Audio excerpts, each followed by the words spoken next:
สบายดีพี่น้องที่หักแพงในพระเยซูคริสต์พระผู้เป็นเจ้าของเราทั้งหลายก็มาพบพ่อกันอีกในมือหนึ่งในมือนี้ขณะอยากบอกถึงเรื่องที่สำคัญและจำเป็นสำหรับคริสเตียนเพราะว่าเป็นเรื่องที่พวกเราผู้เป็นคริสเตียนมีการหับหู้บางอย่างที่เอิ้นว่าลำบากหลายในการที่อยากทำตามน้ำพระทัยของผู้สร้างพวกเขาก็ตั้งใจแท้ๆอยากเฮ็ดให้ถูกต้องตามพระคัมภีร์พยายามอยากเฮ็ดให้เป็นที่เอิ้นว่าพ่อพระทัยของพระเจ้าผู้สร้างฟ้าสวรรค์และแผ่นดินโลกอันนี้แมนชีวิตคริสเตียนข้าน้อยเองก็เป็นผู้หนึ่งที่พยายามทำอย่างนั้นตลอดระยะตั้งแต่น้อยเท่าใหญ่คือพยายามอยากทำให้เป็นที่พ่อพระทัยของพระเจ้าแต่ก็ยอมรับว่ามันล้มเหลวมันเฮ็ดบ่ได้ตามพระคัมภีร์บอกแล้วก็คริสเตียนส่วนหลายแท้ๆก็มีปัญหาเรื่องนี้คือปัญหาเรื่องอยากเฮ็ดตามน้ำพระทัยเฮ็ดตามพระคัมภีร์บอกแต่เฮ็ดบ่ได้อยากแท้ๆอยากพยายามแท้ๆด้วยกำลังของเขาเองแต่ก็เฮ็ดบ่ได้แล้วก็ในโบสถ์แต่ละโบสถ์ของมื้อนี้ก็มีการสอนกันให้สมาชิกแต่ละคนต้องเฮ็ดเอาเองสอนสมาชิกให้พยายามเอิ้นว่าจะได้ให้อ่านพระคัมภีร์เป็นประจำให้อธิษฐานเป็นประจำให้มาโบสถ์เป็นประจำให้ถวายทรัพย์ให้ทุกอย่างมีแต่ส่วนหลายในการสอนของมื้อนี้หลักการของในโบสถ์แต่ละโบสถ์มีแต่เรื่องให้เฮ็ดเอาเฮาต้องเฮ็ดเอาเฮาต้องเฮ็ดเอาขาน้อยเป็นผู้หนึ่งเมื่อก่อน2017ก็ในฐานะที่เป็นอาจารย์ในโบสถ์ก็สอนสมาชิกให้ตั้งอกตั้งใจศึกษาประคำแล้วก็ตั้งกฎเกณฑ์ว่าแต่ละมื้อต้องอ่านพระคัมภีร์จักบทเพื่อจะให้จบใน1 ปีนั่นและอธิษฐานตั้งเวลาอธิษฐานอีกสมัยนั้นขาน้อยเคยอธิษฐานมื้อละ2-3 ชั่วโมงนั่งคุเขาอธิษฐาน2-3 ชั่วโมงพยายามเฮ็ดเพื่ออยากให้เป็นที่พอพระทัยของพระเจ้าผู้สร้างฟ้าสวรรค์และแผ่นดินโลกแต่กำลังของมนุษย์มันบ่มีไปบ่ฮอดไสมีหลายเถื่อก็ล้มเหลวลงในสิ่งที่ตั้งใจอยากเฮ็ดอยากทำให้เป็นประโยชน์เฮ็ดบ่ได้เพราะว่าความล้มเหลวของดานังพระเยซูบอกเรื่องนี้ตั้งแต่ 2,000 กว่าปีมาแล้วแต่ตอนนั้นวางก่อนหน้า2017ขาน้อยบ่เข้าใจพระคัมภีร์ขอเหล่านี้จนมาหลังจากพระเยซูมาเปิดเผยกับขาน้อยจึงเข้าใจว่าโอ้แท้จริงแล้วพระเยซูกำลังบอกความจริงบางอย่างที่มนุษย์เฮานี่ตัวเฮานี่บ่ฮู้จักบ่เข้าใจเนื้อหนังนี่บ่เข้าใจคำเว้าของพระเยซูบ่ฮู้ว่าพระเยซูกำลังเว้าเรื่องหยังแม้แต่เปโตรสาวกของพระเยซูก็ถือว่าแข็งแรงหลายเวลาพระเยซูเว้าว่าพระเยซูจะถูกครึ่งนั่นเปโตรว่าโอ้ยขาน้อยไปไสขาน้อยสิไปนำพระองค์มันจะตายก็ตายกับพระองค์แล้วบอกในหนังสืออันมัทธิวบทที่26นั่นข้อ30ปลายนั่นมันจะตายก็จะตายกับพระองค์แต่พระเยซูบอกจะตายกับเฮาหรือเบิ่งแม่ในวันนี้ก่อนแก่ขันเจ้าจะปฏิเสธเฮาทั้ง3เถื่อแต่เปโตรก็บ่ยอมรับถึงแม้นพระเยซูเว้าเปโตรบ่ยอมรับแม่นไผสิบ่ไปข้างนอกก็สิไปตายกับพระองค์ก็ตายนี่คือเนื้อหนังพี่น้องเนื้อหนังของมนุษย์เหมือนมีความต้องการอยากทำบางอย่างก็ตั้งอกตั้งใจทำแท้ๆอยากกินแท้ๆแต่เมื่อถึงเวลาแล้วก็พลาดผิดหวังพลาดหวังเปโตรเป็นผู้หนึ่งในเรื่องนี้และเมื่อนี้ข้าน้อยอยากนำมาเว้า คำว่าพระเยซูในพระคัมภีร์ที่เราอยากนำมาศึกษานี้ในมัทธิวบทที่16ข้อ24เบิ่งแล้วเบิ่งทาเบิ่งในแบบมนุษย์เบิ่งนั่นคือว่าพระเยซูนี่เอิ้นว่าถือตัวโพดถ้าเบิ่งในสายตามนุษย์ถือตัวโพดพระองค์บอกว่าจะไหนขณะนั้นพระเยซูจึงเว้ากับเราสาวกของพระองค์ว่าถ้าผู้ใดจะตามเข้ามาให้ผู้นั้นเอาสนะตัวเองบ่แม่นตัวบ่เอาสนะตัวเองเด้ภาษาภาษาเดิมภาษาภาษาเดิมหรือภาษาอังกฤษนี่บ่เป็นสนะตัวเองพี่น้อง Then Jesus said unto his disciples นั่นหลังจากนั้นพระเยซูเว้ากับพวกสาวกของพระองค์ว่า if a man ถ้า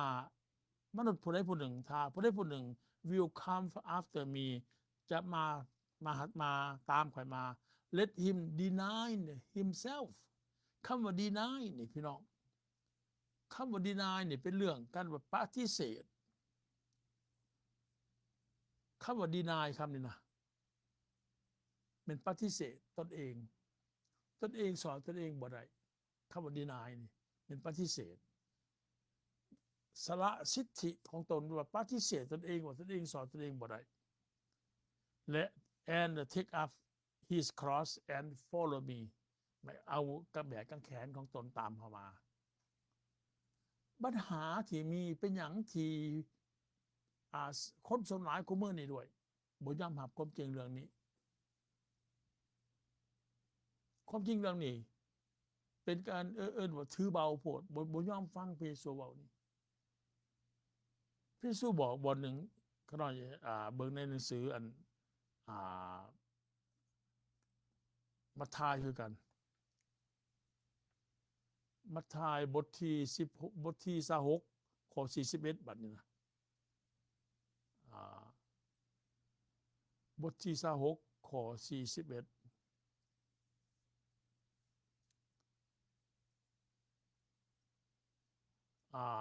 ข้อ41จงเฝ้าระวังและอธิษฐาน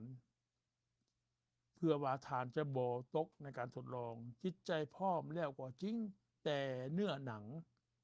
อ่อนกำลังนี่คือปัญหาที่มีปัญหาที่นักที่สุดของมนุษย์ในโลกเขานี้คือเนื้อหนังอ่อนกำลังเนื้อหนังนี่เป็นของมารซาตานแล้วมารซาตานมันควบคุมมันครอบครอง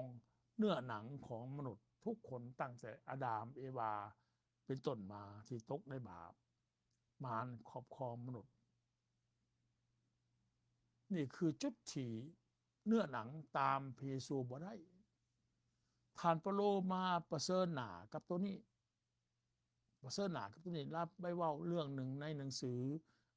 โรมบทที่7ข้อ15เป็นต้นไปนั่นมาเบิ่งนำผู้น้อยบทหนึ่ง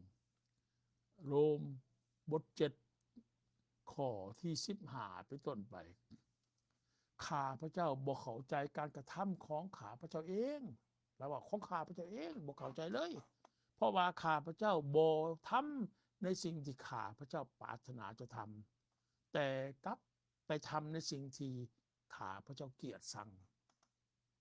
สาเหตุฉะนั้นถ้าข้าพระเจ้าทำสิ่งที่ข้าพระเจ้าบ่ปรารถนาทำข้าพระเจ้าก็ยอมรับว่าพระบัญญัติอันนี้ฉะนั้นบ่แม่นข้าพระเจ้าเป็นผู้กระทำแต่ว่าบาปซึ่งอยู่ในตัวข้าพระเจ้าเป็นผู้กระทำด้วยข้าพระเจ้าฮู้ว่าในตัวข้าพระเจ้าคือในเนื้อหนังของข้าพระเจ้าบ่มีความดีประการใดอยู่เลยเพราะว่าเจตนาดีข้าพระเจ้าก็มีอยู่แต่ซึ่งจะกระทำการดีนั้นข้าพระเจ้าบ่ได้กระทำด้วยว่าการดีนั้นซึ่งข้าพระเจ้าปรารถนาทำข้าพระเจ้าบ่ได้กระทำแต่การชั่วซึ่งข้าพระเจ้าบ่ปรารถนาทำข้าพระเจ้ายังทำอยู่ถ้าแม้นว่าข้าพระเจ้ายังทำสิ่งที่ข้าพระเจ้าบ่ปรารถนาทำก็บ่แม่นตัวข้าพระเจ้าเป็นผู้ทำแต่บาปซึ่งอยู่ในตัวข้าพระเจ้านั่นเองเป็นผู้กระทำนี่คือสิ่งที่ท่านเปโลพบเมื่อเรามากลับใจมาเป็นคริสเตียน อยากเฮ็ดดีเฮ็ดบ่ได้อันสิ่งที่บ่ดีบ่อยากเฮ็ดยังเฮ็ดอยู่เป็นหยังจะเป็นแบบนี้นี่คือสิ่งที่พี่สู้บอกในหนังสือถ้าเบิ่งกันเมื่อกี้นี่ในหนังสืออันอ่ามัทธิวบท16ข้อ24นั่นถ้าผู้ใดจะตามหามาให้ผู้นั้นให้ผู้นั้นปฏิเสธตนเองหับตั้งแขนของตนแบกและตามหามาปฏิเสธตนเองปฏิเสธเนื้อหนังนี่คือปัญหาที่เนื้อหนังเจ้านี่มันบ่สามารถตามข่อยมาได้เพราะว่าเนื้อหนังจะของเจ้านั้นครอบครองด้วยบาปด้วยมารซาตานและมารซาตานก็เป็นศัตรูกับวิญญาณกับของพระเยซูนี่มาเบิ่งนำขน่อยในหนังสือคาลาเตียบทที่5ข้อที่16-17ข้าพระเจ้าขอบอกว่าจงดำเนินชีวิตตามพระวิญญาณแต่ฐานจะบ่สนองความต้องการของเนื้อหนังเพราะว่าความต้องการของเนื้อหนังต่อสู่พระวิญญาณและพระวิญญาณก็ต่อสู่เนื้อหนังเพราะทั้งสองฝ่ายทั้งสองเป็นศัตรูกันดังนั้นสิ่งที่ท่านทั้งหลายปรารถนาทำจึงกระทำบ่ได้จุดนี้ที่พระเยซูบอกว่าจิตใจพร้อมอยู่แล้วก็จริงแต่เนื้อหนังแต่ห่างกายอ่อนกำลังเป็นหยังตามพระเยซูไปบ่ได้เพราะความต้องการของเนื้อหนังความปรารถนาของเนื้อหนังนี่มันหุนแหงจนมนุษย์บ่สามารถจะต้านทานได้ด้วยตัวมนุษย์เองแล้วเทศจะได้จึงจะพ้นได้นี่คือวันนี้ขน่อยมาบอกข่าวดีเทศจะได้จะตามพระเยซูได้มีทางบ่แต่ก่อนอื่นจะมาถึงจุดนั้นเขาอยากมันเน้นนักให้รู้ว่าไผก็ตามถ้าอยู่ในเนื้อหนังจะตามพระเยซูบ่ได้เขาเห็นตัวเขาเองตั้งแต่เกิดจนถึงอายุ60 ปีเป็นคริสเตียนมาตั้งแต่เกิดเป็นอาจารย์ใน1985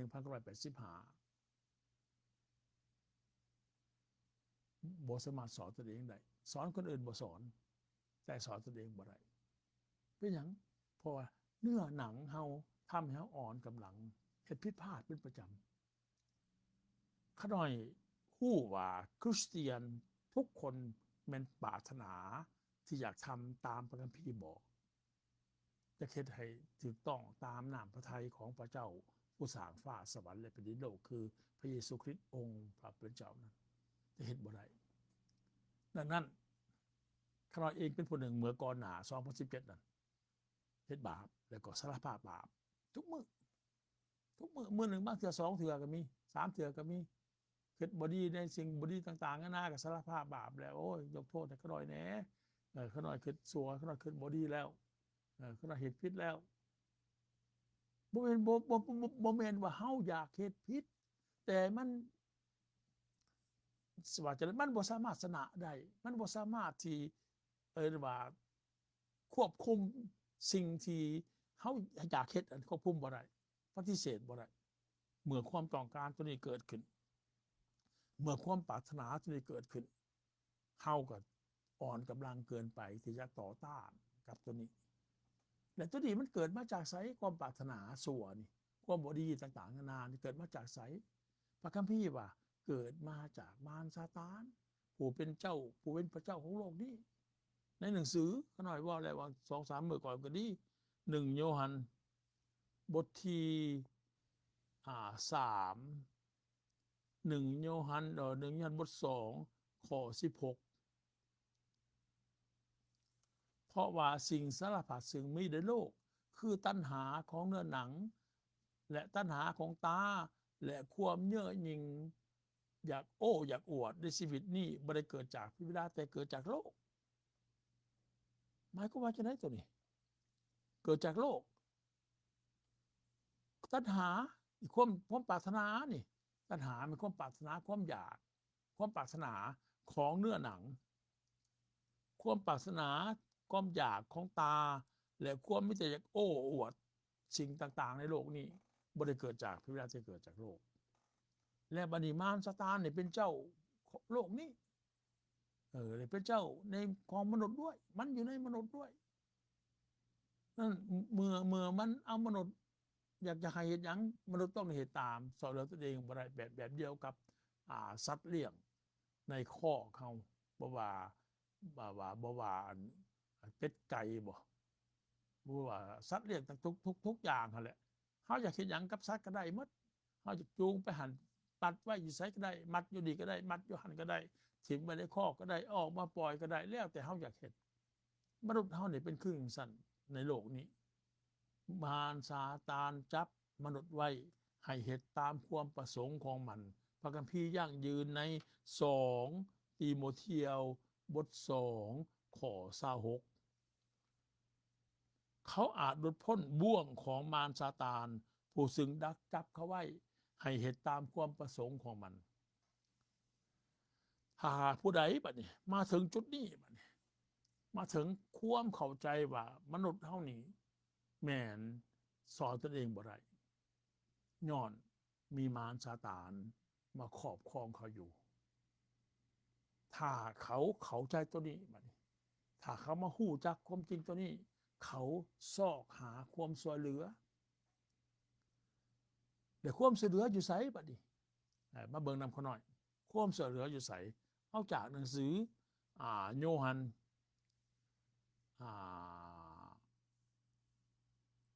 เอากิจการก่อนเอาจากกิจการบท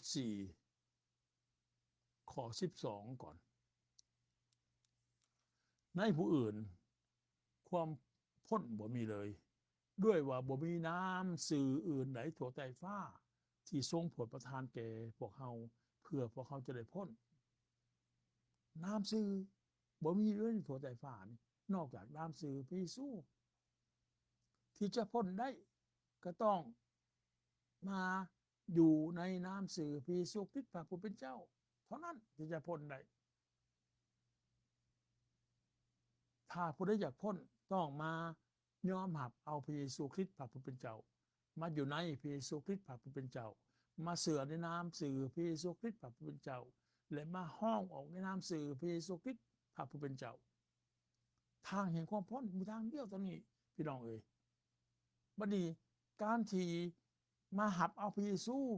มาเสือในน้ำสื่อพระเยซูและมาห้องน้ำสื่อพระเยซูนี่พระเยซูว่านี่เหมือนการอยู่ในพระเยซูบัดนี้พระเยซูมาอยู่ในเขาโลดถ้าผู้ใดห้องถ้าผู้ใดหับเอาพระเยซูเสือในน้ำสื่อพระเยซูและห้องออกในน้ำสื่อพระเยซูพระเยซูมาอยู่ในเขาโลด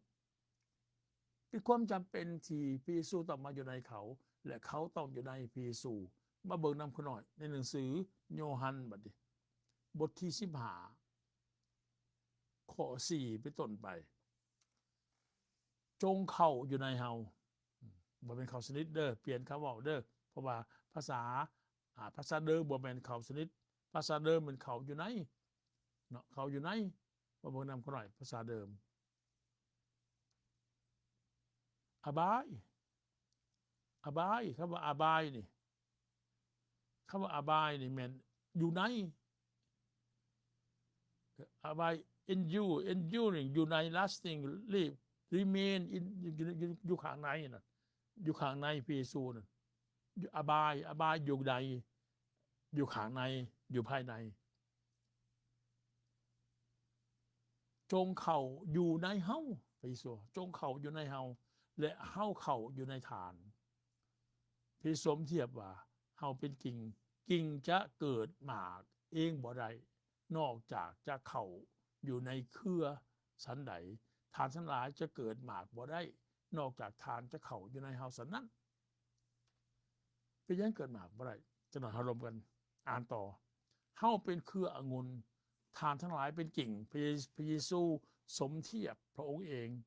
เป็นเหมือนเครือองุ่นเป็นเครือและเฮาทั้งหลายผู้ที่เสือเป็นเหมือนกิ่งผู้ที่เข้าอยู่ในเฮาไม่ก็ว่าผู้ที่อยู่ในกิ่งนะเครืออยู่ในกิ่งนะติดอยู่ในกิ่งเลยนะและเฮาเข้าอยู่ในเขาผู้นั้นจะเกิดหมากหลายหมากนี่เป็นหยังหมากนี่ หมากนี่คือความหักความยินดีสันติสุขความกันไว้นานความปราณีความดีความเสือความสุภาพหวานในการรู้จักบังคับตนตามหนังสือคาราเตียบทหาขอ3-4นะหมากของพระวิญญาณนั่นคือความหักความยินดีสันติสุขความกันไว้นานความดีความปราณีความดีความเสือความสุภาพหวานในการรู้จักบังคับตนหมากเก่าอย่างหมากดีหมากเท่านั้นมาบุญนำพระอีกไหมในคาราเตียบุญกลับขึ้นมาบทหาขอ23-24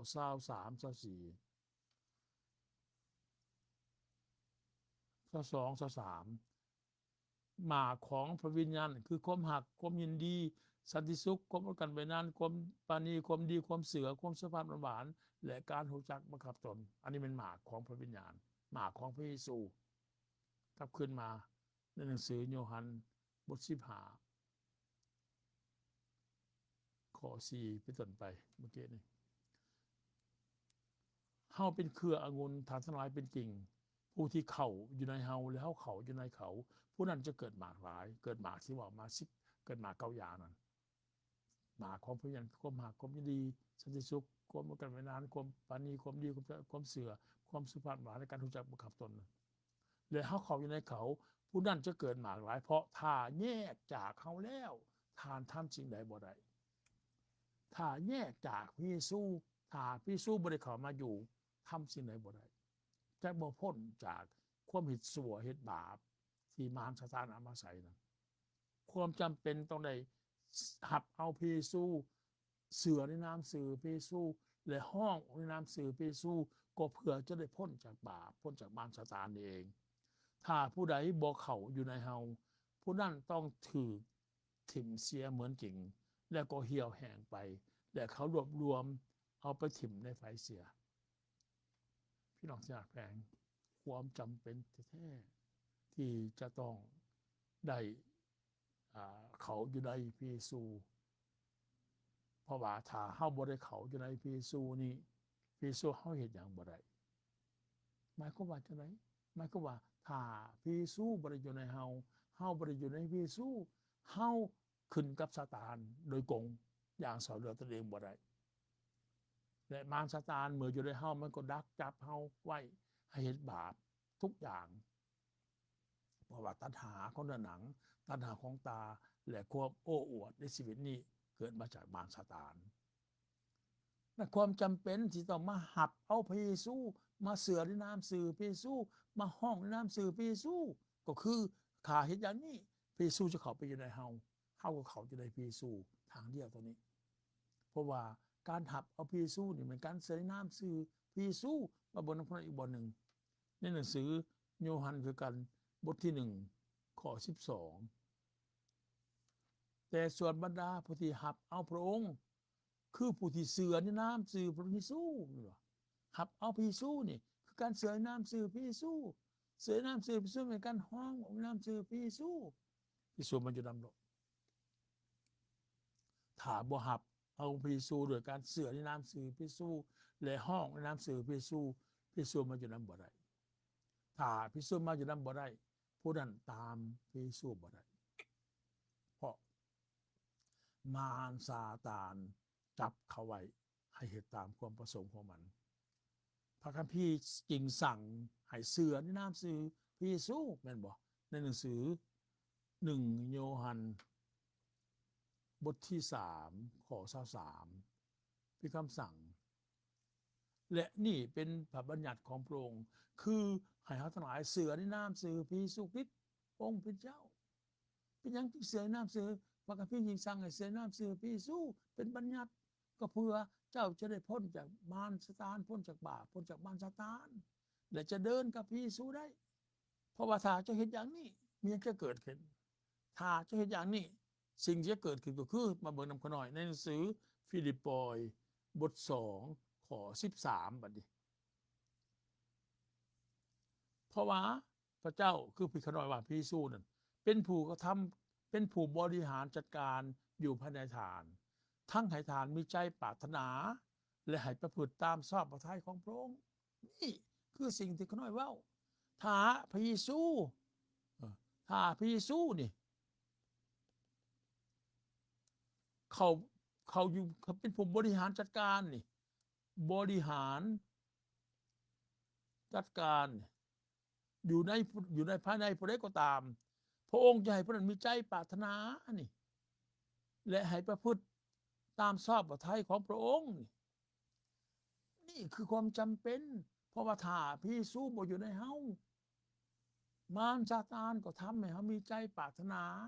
เหตุไปตามมารซาตานพี่สู้เอาเองเรื่องนี้ว่ามนุษย์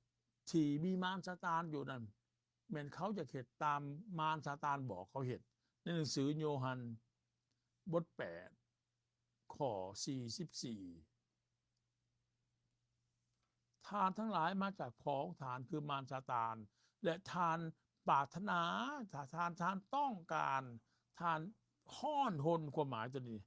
ทานห้อนหนอยากเหตุตามความปรารถนาของของฐานห้อนหนเลยพี่น้อง you are of your father the devil and the lust คำ the lust ตัวนี้แมนกิเลสตัณหาเด็ก lust ตัวนี้คำว่า lust ตัวนี้กิเลสตัณหาความห้อนหนอยากเหตุตามเลยพี่น้องมาเบิ่ง lust นำพอหน่อยเนาะมาเบิ่งคำว่า lust นี่มันแปลจะไหนมาเอาภาษาไทยมามาเบิ่ง lust คำว่า lust นี่เป็นเรื่องอันตรายหลายพี่น้องความต้องการทางเพศราคะกามตัณหาโลกีความปรารถนาตัณหาความกระตือรือร้นความทะเยอทะยานความแปลภาษาไทยคำว่า lust ดังนั้นผู้ใดที่มีมารซาตานอยู่นำนะเขาจะมี lust ตัวนี้มีความต้องการทางเพศมีความราคะตัณหามีความโลกีความปรารถนาตัณหาความกระตือรือร้นอยากเหตุตามมารซาตานทำให้เขาปรารถนาอยากเหตุกระตือรือร้นเหตุนั่นมนุษย์บ่สามารถสอนตัวเองได้ถ้ามารซาตานจับเขาไว้ให้เหตุตามความประสงค์ของมันแล้วพระเยซูบอกเองตัวนี้นะว่าฐานทั้งหลายมาจากของฐานคือมารซาตานในหนังสือโยฮันบท8ข้อ44และทานกระตือรือร้นห้อนอกห้อนใจอยากเหตุตามความปรารถนาของผองฐานมันเป็นผู้ขาคนแต่เดิมมาและบ่ได้ตั้งอยู่ในความจริงเพราะความจริงบ่ได้อยู่ในมันเมื่อมันเว้าตัวมันก็เว้าตามสันดานของมันเพราะมันเป็นผู้ตัวและเป็นพอของความตัวดังนั้นผู้ใดก็ตามถ้าบ่เดินบ่หับเอาพีสูบ่ปฏิเสธเนื้อหนังของตนเองถิ่มเนื้อหนังตนเองและยอมให้พีสูเข้ามาบริหารจัดการในตัวเองแล้วเดินกับพระเยซูบ่ได้เพราะตัวนี้เองมารซาตานทำให้เขามีใจปรารถนาห้อนหนอยากเหตุตามความปรารถนาของมารซาตานถ้าผู้ใดหับเอาพระเยซูด้วยการเสื่อในนามสื่อพระเยซูห้องของนามสื่อพระเยซูก็จะทำให้เขามีใจปรารถนาและเหตุไปตามพระองค์ต้องการเท่านั้นที่จะพ้นจากมารซาตานได้เท่านั้นจะเดินกับพระเยซูคริสต์พระผู้เป็นเจ้าได้เป็นเรื่องเลิกพี่น้องการศึกษาวันนี้เมื่อพี่สู้ว่าเฮาบ่สามารถเดินกับพระเยซูได้นั่นบ่เป็นพระเยซูเว้าอวดตัว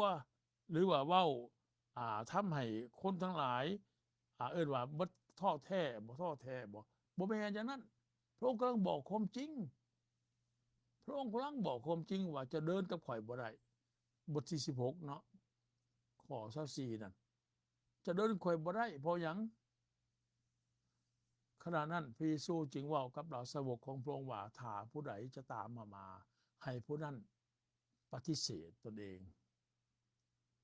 สอนตนเองบ่ได้เนื้อหนังนี่มันอ่อนกำลังสอนตนเองบ่ได้หัดตั้งแขนของตนตามมามันก็ตั้งอารมณ์ตายทานเปโลเว้าฐานเปโลตั้งอารมณ์ตายไปว่าตายทุกมื้อเดินกับพระเยซู